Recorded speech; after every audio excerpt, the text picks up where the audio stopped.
Ladies and gentlemen, thank you for standing by and welcome to the webinar on Unlock Innovation by Choosing the Right Database for Your Cloud Native Applications, presented by IBM in association with CIO Access.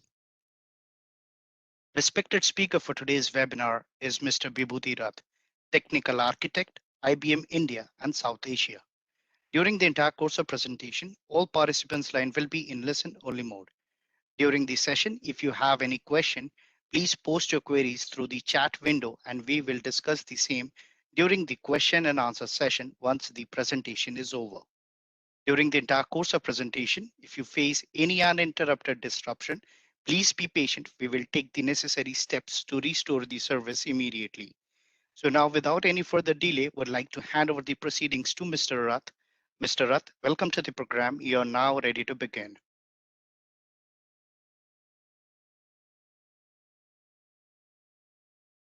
Thank you. Hear me? Can you hear me fine? Please go ahead. Okay, all right. Good afternoon, everyone. Thanks for joining the session. I hope you all are safe and sound and taking care of yourself and taking all the required precautions. We know we are in the difficult times, but I think we're reaching to the end of it, and hopefully there'll be better days ahead and we can avoid the third wave. Now, for today's discussion, we are going to talk about IBM Cloud Databases. And before that, a quick background of myself. My name is Vibhuti, as Rudy mentioned. I work as a technical architect for IBM Cloud team and take care of the India South Asia region in terms of pre-sales and our IBM Cloud customer engagements. Now, regarding today's session, we're going to talk about what are the different cloud databases that we provide. When we say cloud databases, these are different database as a service that we provide from our different data centers across the globe, and what are the unique benefits that you get with IBM Cloud databases. What are the different kinds of databases that we provide you?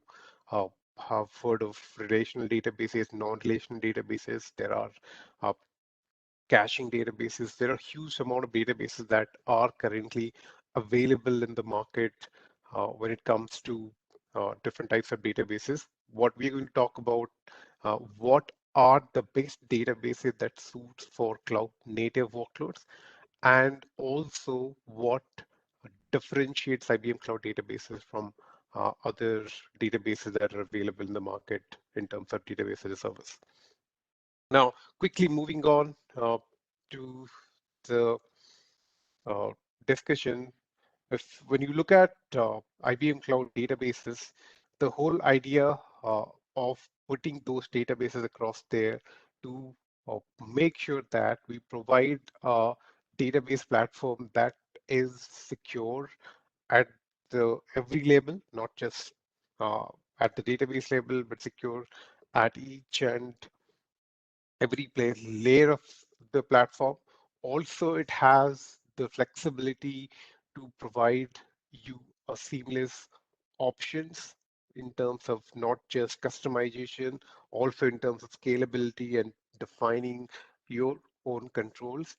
And also it is provided at an automated manner where you don't have to worry about doing a lot of manual tasks. We'll talk about what are those and how we provide those particular automations. Now, before we move on to the databases topic, let me just give you a quick background of how IBM Public Cloud is stacked upon. Now, if you look at IBM Public Cloud, there are different layers. One is, of course, our infrastructure layer, which is based on our global network.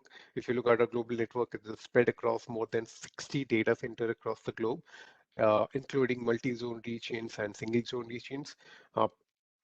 And for folks who don't understand the difference between multi-zone and single-zone is a cluster of data centers in a particular geographic region. Let's say, for example, in a particular city, there is a cluster of data center that constitute a multi-zone. And when you talk about IBM Cloud multi-zone, it will at a minimum have three data centers or more data center in an availability zone. So anytime you see an IBM Cloud multi-zone, you will for sure find there are at least three different data centers in that particular region. And single zone region, a standalone data center, which means in that particular region, there is just one data center. Let's say, for example, if it is a city like Singapore, we have one data center there. And if it is an availability zone for a city like Sydney, we have at least three data centers in that city. So that's the difference between multi-zone and single zone. And of course, when it comes to infrastructure, we provide a whole lot of different bouquet of infrastructure services, including plain vanilla bare metal servers that the customers can rent on hourly and monthly basis, and of course VMs on top of that that you can rent. And there is our own power virtual server that are available as a service. And then there is, of course, IBM's own mainframe Z available across some data centers. And then there is VMware on top of our bare metal. So these are the infrastructure layer that we have. On top of that infrastructure, we have built a foundation that is entirely based on Kubernetes and the cloud native services that you'd find, be it cloud databases or our CI/CD pipeline, serverless computing, which you call cold engine, and functions, and then there's schematics, which is infrastructure as a code uh, with Terraform that gives you a lot of automation and workflows that are readily available to automate your infrastructure as a code. And then there are runtimes and cloud foundation. So whole lot of cloud native services that are available, which are natively built on the open source Kubernetes. And on top of that, we also have our own Red Hat OpenShift, which is available as a service, as a completely managed services uh, part of our platform as a service. And on top of that, our software stack is based on it. Is if you look at our entire cloud pack bouquet of services, including data integration, management, automation, security, that entire cloud pack is based on Red Hat OpenShift. And on top of the container layer sits our advanced technology layer, which is both based on some of them are based on cloud pack and some of them are on natively available, like for example blockchain, then it's encryption, IoT, ML, quantum, which are the new age advanced technologies that are available uh, from our cloud services portal. So that's on a brief background. Before we move on to the next uh, topic, which is our primary topic, IBM Cloud Databases, we have a quick poll that uh, I want you to respond to. It's a pretty simple, straightforward poll, uh, which is wouldn't take much time. So, Rudy, can you please put the poll across before we move on to the next slide? And I'll hold on for 15 seconds so that you people can respond to the poll. And it's a fairly simple poll in terms of what kind of databases that you use right now. Is it an open source database that you're using, like of uh, MongoDB or Postgres, or you're using a OEM-based database, likes of Oracle or Microsoft SQL or uh, DB2, IBM's DB2? What kind of database are you using, or using both of them? There are customers who use mix of them as well. For some workloads, they might be using Oracle. For some workloads, they might be using Postgres. So just wanted to understand what kind of environment that you have. And the answers, I have the poll results in front of me. So I see uh, majority of the uh, people, majority of you have responded that most of you are using both the databases, which is what that we see in the current uh, landscape. Now moving on onto IBM Cloud Databases. When you talk about IBM Cloud Databases, there are three different pillars that we focus on. One is depth, which is what kind of unique experience that we can provide in terms of technology level to our customers when it comes to a particular database service, and also breadth, which means not just limited to a depth in a particular database, also the different types of databases that we can provide to our customers in terms of our database as a service. And of course, security remains a major uh, USP for us. In fact, we are the only cloud provider who has the capability to provide FIPS 140 level 4 level of encryption, which is the highest level of encryption available in the market right now. There is no other who can provide FIPS level uh, 4 encryption level at the moment. Now, if you look at, uh, in case you're surprised, what does PGE and MGDS or means? Uh, these are just short abbreviations of different databases that we provide. We provide uh, databases for Postgres, and EN stands for Enterprise DB, and then MG stands for MongoDB. DS is data stacks, Elasticsearch is ES, Redis is RD, Rabbit MQ is RA, and Etcd for ET. So if you look at our database as a service, primarily and heavily focused on the open source and databases that are available, which are open architecture based. We're not limiting you to particular vendor databases and all. Although we also have IBM's own databases, including DB2 and other databases available in the service. But in this particular discussion, we're focusing primarily on the open source databases that are available on IBM Public Cloud and the cloud native support that it provides. Now, what are, when you look at this database as a service, what uh, are the benefits that you get? The first thing is, of course, since it is database as a service, you get fully managed, which means the entire platform, including hardware, the compute, memory, uh, storage, backup, the database, software itself, everything is fully managed. We don't have to worry about apart from uh, maintaining the databases. And of course, it is by default architecture to be highly available. We're going to talk about that, how we make sure that the database remains highly available. And when you pay for the highly available databases that's already there. You don't have to pick and choose whether I want highly available or non-highly available. By default, it's come with an highly available architecture.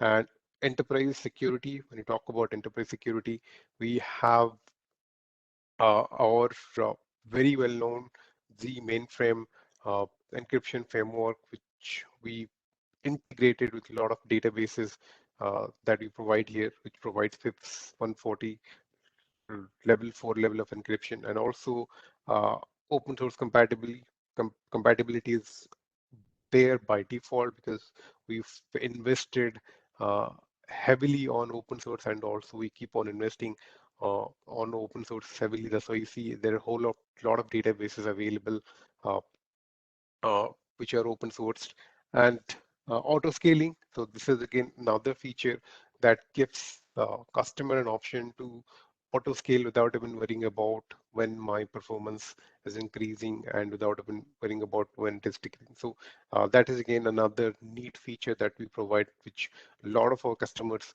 appreciate. And also we provide an option to disable auto scaling, which is another which most of the customer don't really think of it. But if you look at uh, from commercial point of view, it makes a lot of sense to have auto scaling disabled if you know how to right size your database. It saves a lot of money for you. And of course, when we talk about money, it's economical. We can do a comparison. The prices are out there in the open in our portal, and you can quickly do a comparison. And we are most economical in terms of database as a service.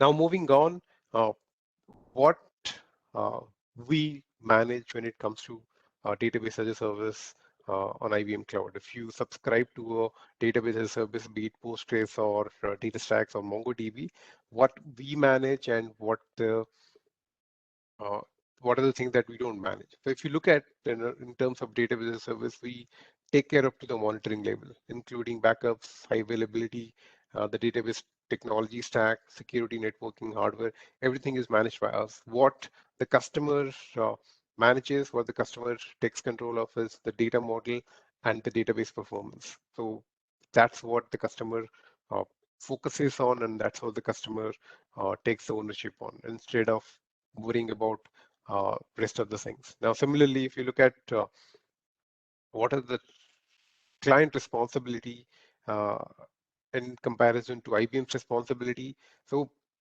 we take care of networking, as I mentioned, availability of version upgrades, which means at any point of time, if there is a new version available, we make sure that the version is tested and made available to the customer. We take the backups, we take the monitoring of the host, which means the hardware layer, so compute, memory, and storage layer, uh, and the backend is monitored and the health is checked up by us. You don't have to worry about. Similarly, disk encryption and infrastructure is our responsibility. What clients takes care of is data model and application integration of the database with your application.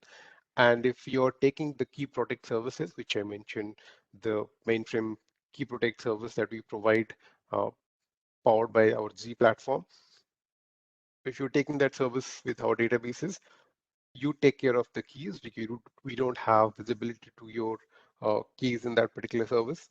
And of course, the private endpoints. You customer chooses to enable private endpoints at any point of time, uh, which is again a self-service method on the portal that you do. And of course, when you own data model, you also own query performance and the kind of consumption that the database as a service that you're using. So these are the different responsibility matrix between IBM and the client when we go for uh, database as a service model.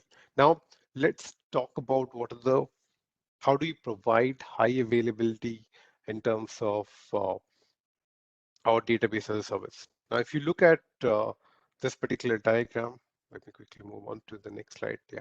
So if you look at this particular diagram, so this is a PostgreSQL database as a service uh, deployed over three different zones. When I say three different zones, this is deployed in an availability zone, which is our multi-zone, which means there are minimum 3 data centers in that particular zone. So if you see, there is zone 1, zone 2, and zone 3, and all these three data centers are, of course, connected at a network layer, and the PostgreSQL is deployed in these three particular data centers where one of the zone hosts the leader and the other two zones host the followers. So, which means at any point of time, if one of the data center goes down, you still have two other copies of your data in two other data centers to uh, m- make sure the availability. Now,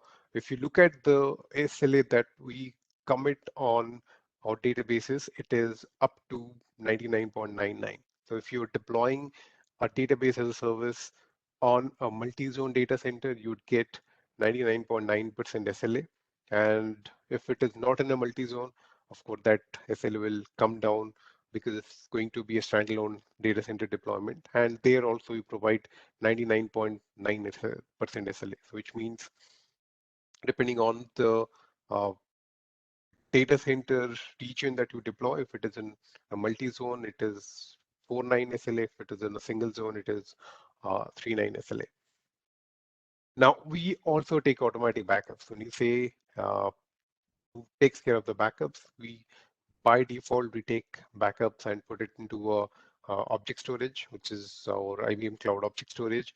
And that object storage is also depending on which uh, region you deploy. If it is an availability zone, there are 3 copies kept across multi uh, zones. And if it is in a single zone, it is another copy uh, of that uh, backup gets pushed across to cloud object storage in that zone. So that's how we handle high availability. Now, there might be a question that can come across, okay, this is about high availability. What if the entire region goes down? What will happen to my database if the entire data center region goes down?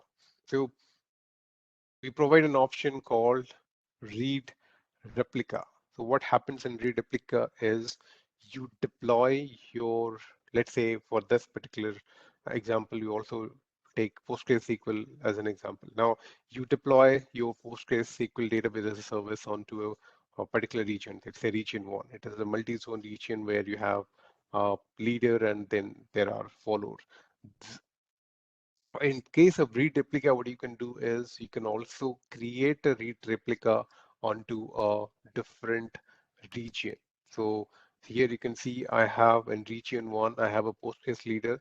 I have created a Postgres read replica here. Similarly, I have created a Postgres follower in a different region, and there also I have created a read replica, and similarly another read replica in region three, which means I can have read replica of my leader and follower on to different region, which will give me uh, the which will give me a benefit of disaster recovery as well, which means at any point of time, if a particular region goes down, I can still point my databases to a different uh, region in case of a region one disaster happens or region three disaster happens. So it takes care of both your high availability as well as your disaster recovery, both in the same architecture. So now moving on, let's talk about what, uh, yeah, this of course we spoke about when case of a disaster happens, you can promote the replica in the other region that you have put to a leader uh, or you can also take a backup. So that's what this provides. Now, uh, before we move on to the next topic. So what we discussed as of now is what is IBM Cloud, what are the different databases that are available as a managed offering. We spoke about a lot of databases that are available, how we provide high availability and disaster recovery, and we discussed Postgres architecture in detail, but the same way all of the databases are designed for high availability and disaster recovery depending on the databases that you choose. Now, the other thing I wanted to talk about how these databases can be natively integrated to different services of IBM Cloud. Now, let's say we start with what are the different cloud native platform integrations. Okay? So if you look at IBM Cloud, in general, if you subscribe to a particular service, you would think of multiple other things, like for example, how my identity and access management is done for that particular databases, how it is monitored, even though you do, uh, IBM does basic monitoring as an end user, as a customer, what kind of monitoring that I can do on that particular databases, uh, and also what kind of activity that you can do. So we have a whole lot of different services that we provide on IBM Cloud. One of them that you can see it is IBM Logging with LogDNA. So LogDNA is a service that we provide on IBM Cloud with LogDNA, partnering with LogDNA that enables logging in your databases, which means at any point of time, all the logs are captured to LogDNA and you can uh, view those logs in a particular console. So similarly, we also do monitoring with Sysdig. So monitoring is again uh, a native service that we provide with Sysdig that you can monitor your databases as well. Now, uh, we have a quick poll. I think missed that poll, but if in the meantime you can answer the poll while we keep on discussing. The poll is to understand what are your concerns in terms of database high availability and how much effort you put when it comes to uh, database high availability.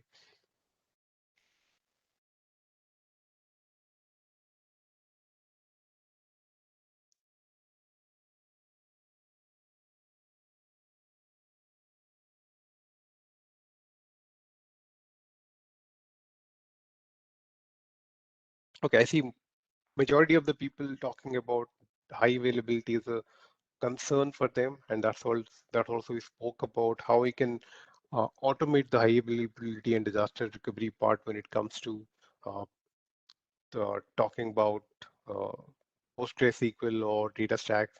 All our high availability and disaster recovery is built into the architecture, so you don't have to worry about how to take care of it. Now, moving on, when we talk about cloud native integrations, we have integrated all these cloud services that we provide on IBM Cloud with our databases, which means you can integrate our identity and access management with your databases to uh, define your role-based access model for your administrators or your super users or your uh, view-only users. Similarly, activity tracker uh, tells you at what point of time who has done what to the databases. You can track the activity, what is happening when, and which user is doing what using IBM Cloud Activity Tracker. And also we spoke about log DNA and Sysdig. Key Protect is an encryption uh, mechanism that we provide with our uh, G platform, which gives you FIPS 140 level 4 level of encryption, and that can be integrated onto IBM Cloud databases, where you will manage your own keys. We won't be able to see the keys that you're using. We won't have any access to the keys that you're using for encryption. That is again a very popular uh, service among our BFSI customers that they use database as a service. Similarly, IBM Cloud Object Storage is natively integrated where we keep our backups for our databases. And all these services that you see are natively integrated into our platform and the cloud databases. Now, moving ahead, similarly, if you look at the different level of isolation that we provide. So if you look at database as a service, there are three different isolation that we discuss in particular: network isolation, compute isolation, disk isolation. So uh, when you talk about network isolation, the way you access your databases are through service endpoint. So if at any point of time, the moment you uh, subscribe to a database, be it Postgres or MongoDB or DataStax, the way you access is through cloud service endpoints. Now, that endpoint is a secure uh, endpoint that you access from. You can access it from anywhere. You can also enable a private network endpoint, which means you can only access it through private network. For example, if you're running a particular service on your application or web service on a virtual server or a bare metal server with an IBM Cloud, uh, or on a Kubernetes or Red Hat OpenShift platform, it doesn't make sense to access the service endpoint through a public service endpoint. You can access that through a private endpoint without going through internet, which makes it more secure. So your traffic doesn't go to internet in those scenarios. Now, uh, we also provide IP whitelisting. Like for example, at any point of time, there are customers who ask uh, the data base endpoint should access requests that are coming from certain IP addresses, not from anywhere else. So we also provide that with IP whitelisting service that you can enable a certain IP addresses to make connection to the uh, database as a service over a public or private endpoint rather than anyone who knows the endpoint and who has the SSH keys accessing that endpoint. So which means it makes your architecture even more secure and isolated. Now, compute isolation, we also have an option where we allow users to specify the number of CPU cores you want to be allocated to your database, which means instead of going for a shared CPU allocation, you can specify, I want my database to run on dedicated 6 core of CPUs or 10 core of CPUs so that you get the performance that you demand at any point of time. So it doesn't go into a shared pool. By default, it goes into a shared pool if you don't specify how many number of CPUs you want. But if you specify the number of CPUs, you get those entire CPU performance dedicated for you, which isolates your database compute capacity rather than getting into a noisy neighbor environment. So similarly, we also provide disk isolation through, we discuss about key protect. So if you are using key protect, you can take a disk and encrypt the data of that disk with your own keys, which means where uh, none of the resources from IBM Cloud can have access to those keys or can uh, have access to those encryption mechanisms. So you control your own keys. So these are different isolations that we provide, which are unique to us in comparison to others in the market.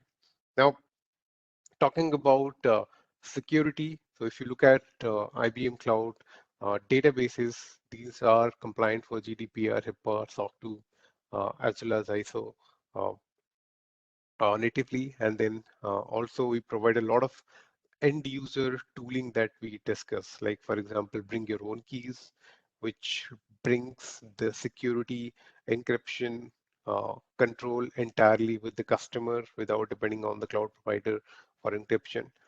Similarly, we also provide activity tracker that we spoke. It can natively integrate to IBM Cloud Activity Tracker, where you can uh, audit who was doing what. You can audit the entire activity that is happening in that database service platform at any point of time, which means who's provisioning what, who's deprovisioning what user is accessing the database and when.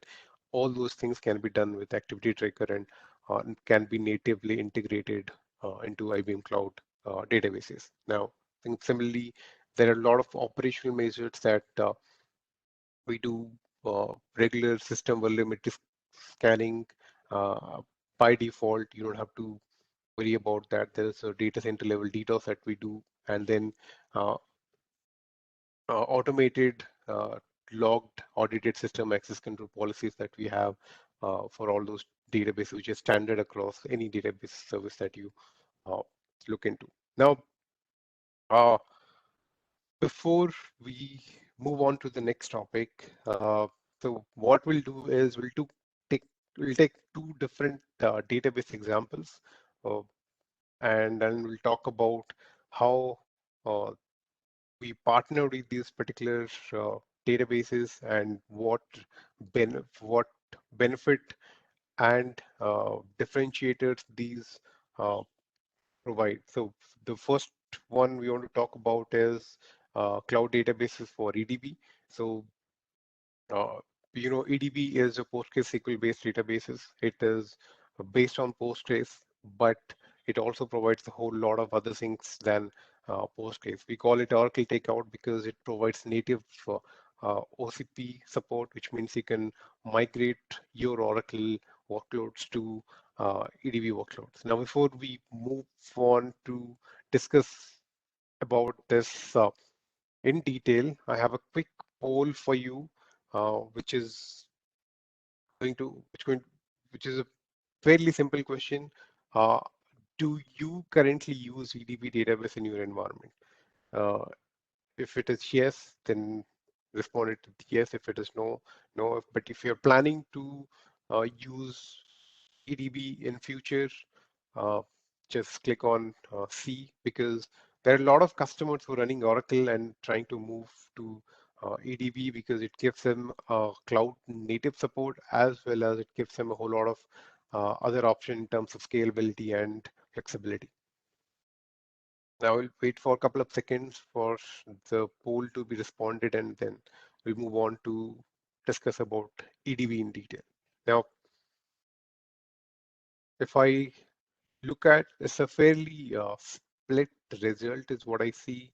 Uh, there are few people who responded they are already using EDB. There are few people who have responded they have plans to use EDB in future, and then there are a few of them who said they are not using EDB right now. Now, if you are using Oracle in your environment, then EDB is going to be a very lucrative option for you to move your Oracle database workloads to cloud native database workloads, because EDB is cloud agnostic. It provides scalability, and it also provides an option to move your database from Oracle to EDB seamlessly.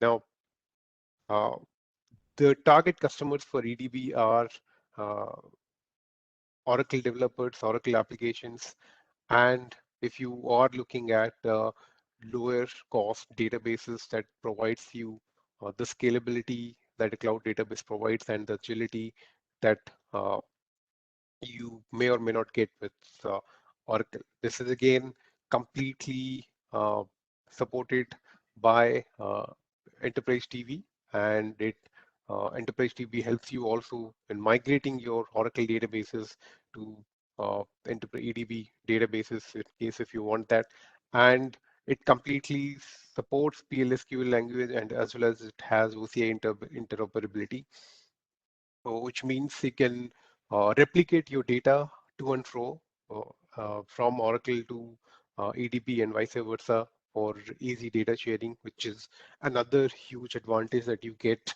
when you're moving from Oracle to EDB. And if you have legacy workloads that are running on Oracle and you want new workloads to be added, uh, that also gives a whole lot of advantages for enterprise TV because you can uh, replicate between EDB and Oracle seamlessly without uh, even worrying about compatibility. Now, if you look at what EDB provides on top of Postgres, so EDB is completely based on PostgreSQL. But apart from what PostgreSQL provides, it provides a whole lot of other advantages. Like, for example, if you start with client interfaces, it provides Oracle compatibility with JDBC.NET, ODBC, and OCI. Similarly, it provides a whole lot of database functionality uh,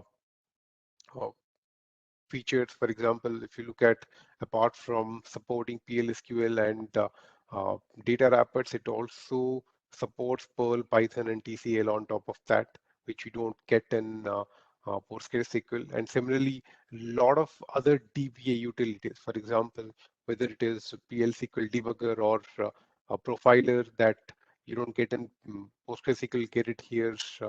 And that is something all the database admins look for advanced administration.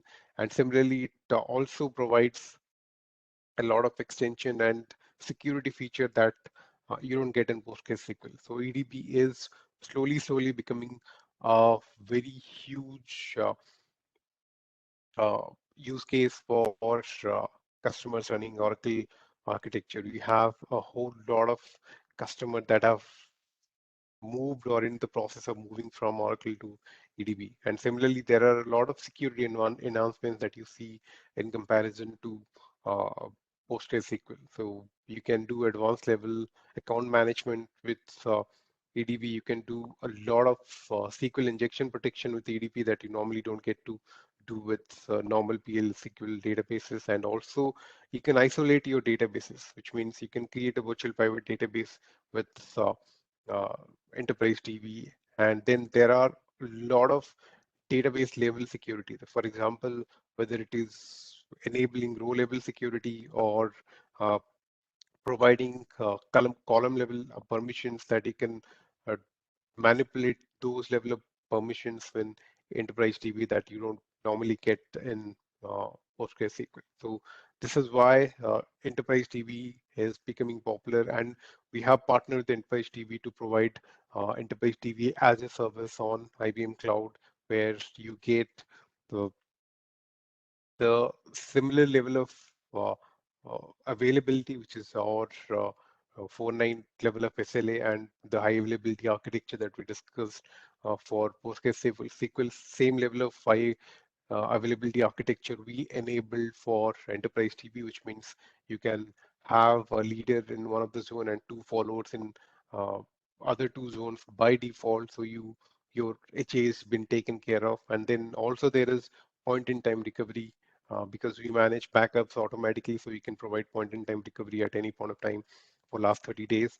And then there is IBM Managed Failover, which means at any point of time, if one of these leader or follower goes down, you don't have to worry about. My IBM does the failover process for you, and you don't really have to look into what you need to do in case of a zone goes down or in case of a server goes down. That's been taken care by IBM completely. And similarly, uh, the performance level starts with EDB that you can check. We did a EDB migration for one of the global stock trade underwriter, and they uh, they had around 8 TB of data and with around 8 to 9 million transactions on an average every day, and they saw a whole lot of performance improvement in comparison to uh, Oracle with EDB. Now, I'm quickly going to walk across because we have a few minutes left. I want to keep few time at the end for question and answers as well. Now, also, EDB has seen wide range of acceptance in the market. If you look at a whole lot of large customers, including banks and insurance and telecom providers, have adopted EDB because of its scalability and compatibility with uh, Oracle. So if you see here, you can find a whole range of customers, including not just banking, finance, or uh, automotive or retail. You find whole lot of customers which has a large scale of database use. They're accepting EDB widely because the kind of scalability it provides and the kind of flexibility and security it provides in comparison to Postgres. Now, moving on to the next topic, we spoke about EDB. We also have a non-relational database, which is called DataStax. Now, before we move on, we have a quick poll that I want you all to respond to in terms of are you using DataStax in your environment? Or if not, uh, are you planning to use DataStax in future in your environment? So what DataStax does. So DataStax is as becoming uh, fairly popular and getting adopted in a massive scale by a lot of large companies because of the flexibility that it provides as a cloud native data platform, and this is available across most of the cloud providers if you see, and it is completely cloud native, so you don't have to uh, worry about who's managing it, how do I take care of uh, the operational tasks, how do I manage high availability. This is again completely managed data stacks that we're going to talk about. Now, I'll quickly wait for a few seconds for the survey to, for the poll to end, and then we'll move on to the data stacks topic. Okay, I see a lot of people have responded saying they are not using data stacks and they don't have any plans as well, but there are still a few uh, users who have responded they are using data stacks. So now when you talk about data stacks, what data stacks does. So data stacks is a non-relational database that is that provides huge scale. Now, if you look at the kind of scale it provides, it is huge, and that's the reason why it is popular as a non-relational database and gaining popularity as a preferred non-relational uh, database specifically for AI scale experiences and microservices insights. And also, this is completely based on Apache Cassandra. So if you have heard of Apache Cassandra NoSQL database, this is the foundation is that, and the USP of DataStax is 100% uptime and zero lock-in at global scale. The reason why uh, we're able to provide 100% uptime with DataStax is the way the database has been designed, and it is designed to provide huge uptime and huge scalability to uh, the non-relational database users. And also, this is getting used across multiple use cases, not just uh, AI or microservices. We have seen that getting used across a lot of large-scale unstructured data, uh, where search is very critical, where you have a lot of dependency on Kafka and Elastic uh, city of your data in ingresses. So those kind of customers is really slowly preferring data stacks as a cloud native data platform for their non-relational databases. Now, uh, this what data stack provides is transformational data. What is transformational data? Uh, it is information. It is not. It is not a traditional information, rather it is kind of information which enables experiences to intelligently and automatically take the next action unconstrained by a set of core characteristics such as. Now, what does this mean? This means uh, it gives you uh, uh, an access to a lot of information that is not just relevant. It also provides a lot of information in terms of sovereignty as well as availability of that information. So, and that's what DataStax is based on. And what I'm going to do is give you a few customer cases that are using DataStax at the moment and or in the process of migrating uh, to DataStax. Now, the first one I have is Verizon. So Verizon acquired a customer of 151 million uh, users, and they wanted to have 100% uptime, not just 99.9%. They wanted 100% uptime across their data center. That's when they zeroed on data stack because of the kind of architecture it provides to enable that 100% uptime across multiple data centers. So similarly, FedEx also went for uh, data stacks for their operational uh, scale. So if you look at FedEx, they have 24/7 around the globe operation, and they wanted uh, databases that can support that, and they moved from Oracle, and their uh, end goal was to have 100% uptime across multiple data centers, which is it can be on any time zone. Now, when you talk about uh, IBM Cloud databases with data stacks, we have acquired a whole lot of customers over past year in terms of onboarding them to our database as a service with data stacks. Few of them are mentioned here, and primarily most of them are data stack customers. Now, we move on to the next topic, which is our Q&A. Before that, a quick summary of what we discussed, which is we talked about what is IBM Cloud Databases. This is nothing but a database as a service that we provide with a multiple number of databases, and we spoke about what the different databases that we provide, including Postgres, SQL, MongoDB, Elasticsearch, Redis. Uh, we discuss about how we have built HA and DR in uh, those architectures so that the customer doesn't have to worry about uh, building HA and DR to the database as a service. They just consume the database and go with the SLA that we provide. They don't have to worry about how to maintain HA and DR. And similarly, we spoke about uh, how DataStax and EDB, we partnered with DataStax and EDB to provide database as a service with them.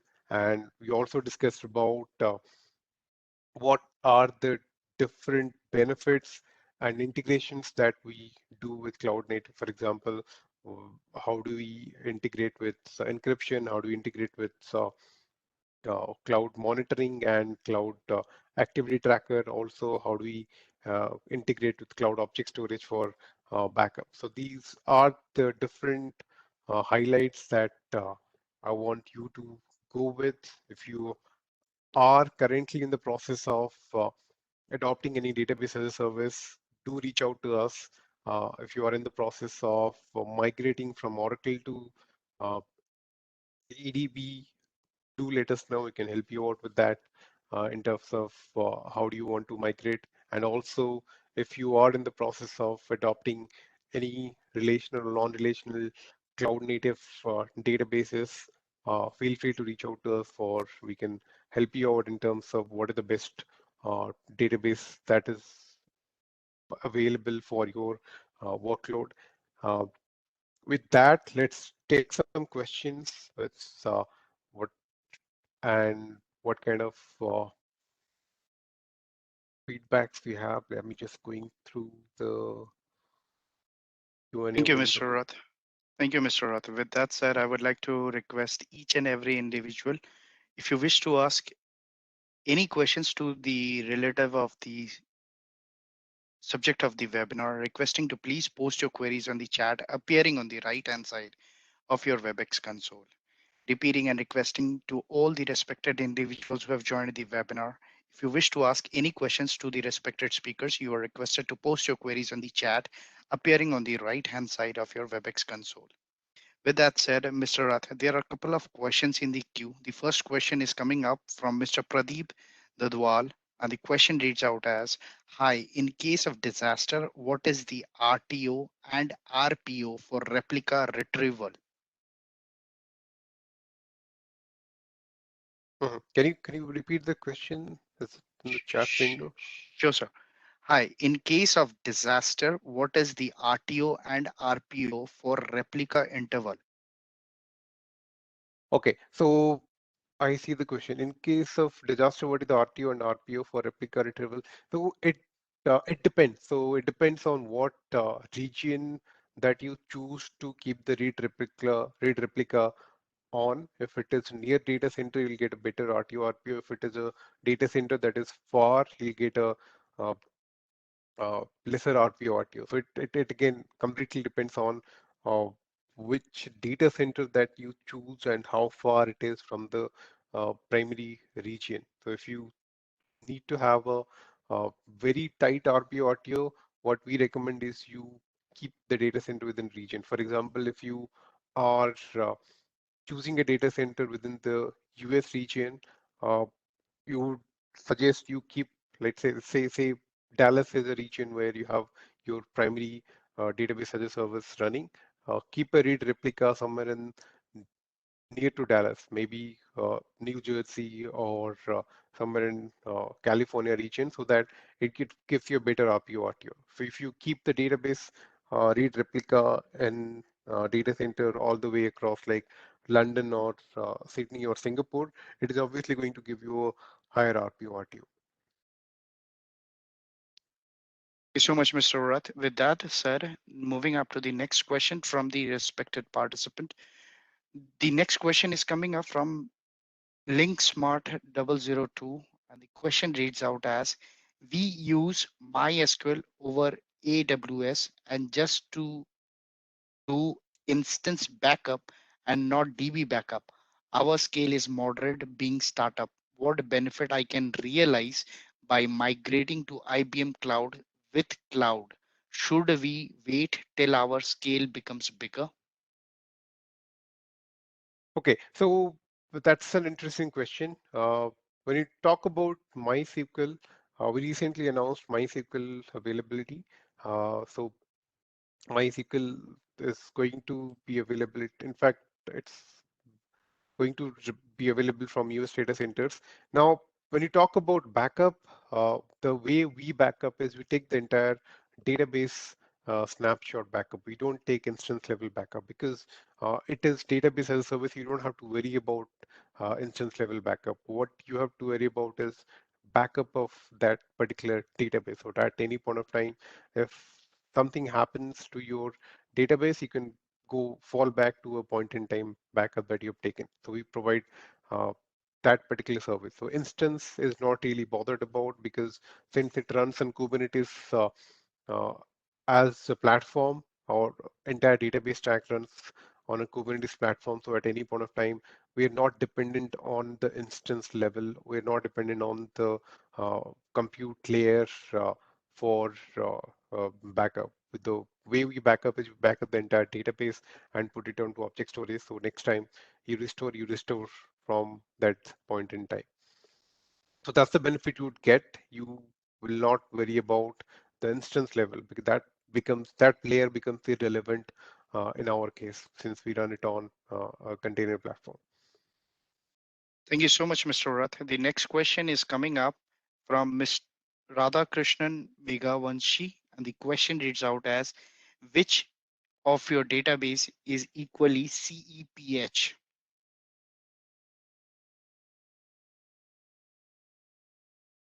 Okay, so uh, Radha, you have to brief brief me a bit uh, lower in terms of what do you mean by that. Uh, Let me just quickly go to your question if I see it correct.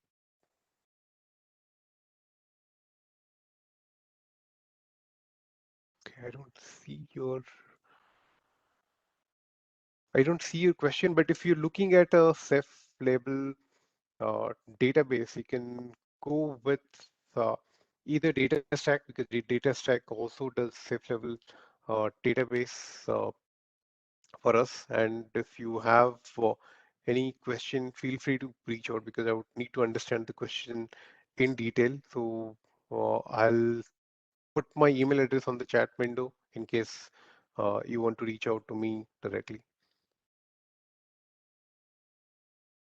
Thank you so much. So, moving up to the next question.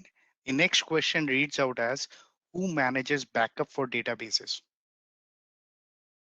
Okay, so backup uh, for any database that you subscribe to, whether it is Postgres or EDB or DataStax or MongoDB, we take built-in backup for last 30 days. So at any point of time, if you want to fall back to a particular backup within last 30 days, that you can do, and it is completely automated, and you don't have to worry about who and when who the backup needs to be taken. It is taken automatically and kept in the same data centers cloud object storage. So and you can restore in time. So if you want to restore uh, from yesterday's snapshot or the day before yesterday's snapshot till last 30 days, you can uh, restore any point in time backup, and it is completely automated and done by IBM Cloud, and the customer doesn't have to worry about it. You just have to